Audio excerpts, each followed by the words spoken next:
اگه میخوای توی این هفته معاملات بهتری داشته باشی حتما حواست به این نقاط باشه. با سلام و عرض ادب خدمت تک تک شما دوستان عزیزم، امیدوارم که حال کاری که شما دوستان خوب باشه. من پوکسام، به چنل من خوش اومدید. امروز اومدیم با هم دیگه یه ویدیو داشته باشیم راجع به تحلیل این هفته، ببینیم که چارت برامون چی رقم زده و یه سری ناحیات رو مشخص بکنیم با هم دیگه که بتونیم بهتر معاملات انجام بدیم.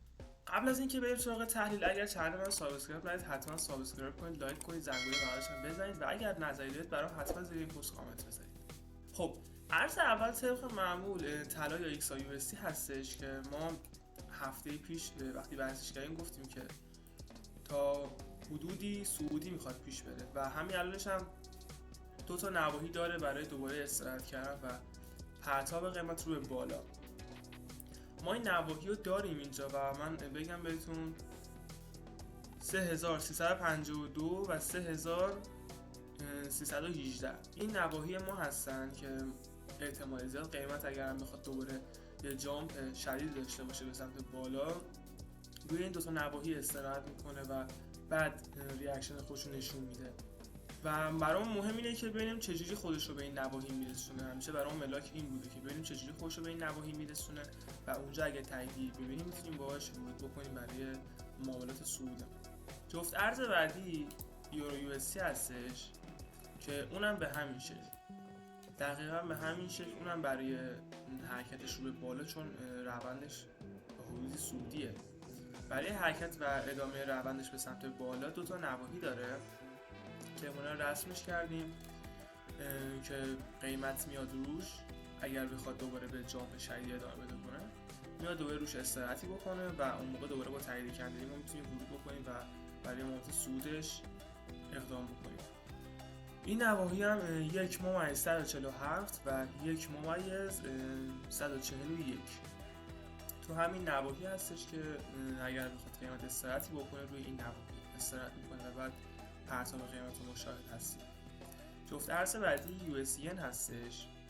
یو اس ین پایین تر از خودش دیگه ناحیه‌ای نداره برای برگشت، ولی اگر بخواد از همین جای کار برگرده و بخواد یه استراحتی داشته باشه برای معاملات نزولش حتما میاد روی این نواحی یا این نواحی.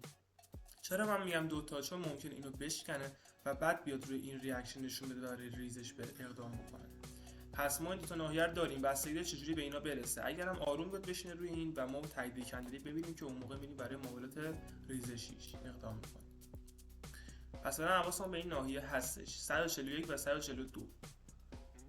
جفت ارز بعدی جی پی یو اس هستش که اونم دقیقاً عین یورو طلا یه چارت صعودی داره و دو تا ناحیه داره برای استراحت قیمتی بخواد بهش ریاکشن نشون بده. من ناحیه رو براتون میخونم 1.334 و 1.329. این دو تا ناحیه برای ما خیلی مهمه و اگر بخواد مثل بقیه ارزا استراحتی داشته باشه روی این دو تا ناحیه است.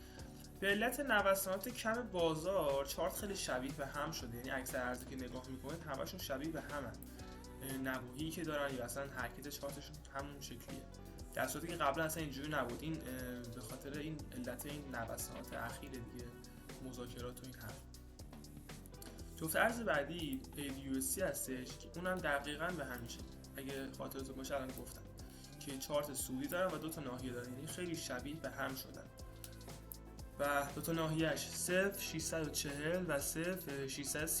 این دو تا ناحیه برای ما خیلی مهمه و مثل بقیه ارزها اگر بخواد استراحتی داشته باشه روی این نواحی که ما برگشتش رو قطعا معامله میکنیم و با تایید کندری ورود میکنیم که بتونیم بهتر معاملات انجام بدیم روش.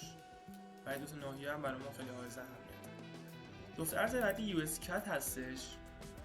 یو اس کت هم دقیقاً عین فکر میکنم یو اس ین بود اگه اشتباه نکنم، دقیقاً رو به ریزشیه، ولی اگر بخواد دوباره به ریزش ادامه پیدا بکنه این ناحیه برای ما خیلی حائز اهمیته 1.383 توی این نواحی. حالا توی این نواحی ممکنه یه ذره پایین‌تر یه ذره بالاتر، ولی دقیقاً توی این نواحی برامون خیلی حائز اهمیته که چجوری خودش رو به اینجا برسونه و اگر هم بخواد پر قدرت اینجا رو بشکنه میخواد روند خودش رو عوض بکنه به سمت بالا بره و صعودی بشه.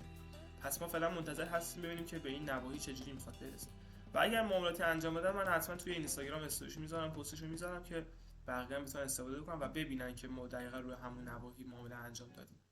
این بود در ویدیو امروز. اومدم براتون چند تا نواحی رو مشخص بکنم که اگر بخواید این توی این هفته معاملاتی داشته باشید حواستون به این نواحی باشه و بتونید بهترین معاملات رو انجام بدید. امیدوارم که به کارتون بیاد و بتونید ازش نهایت استفاده رو ببرید. خسته نباشید دوستان.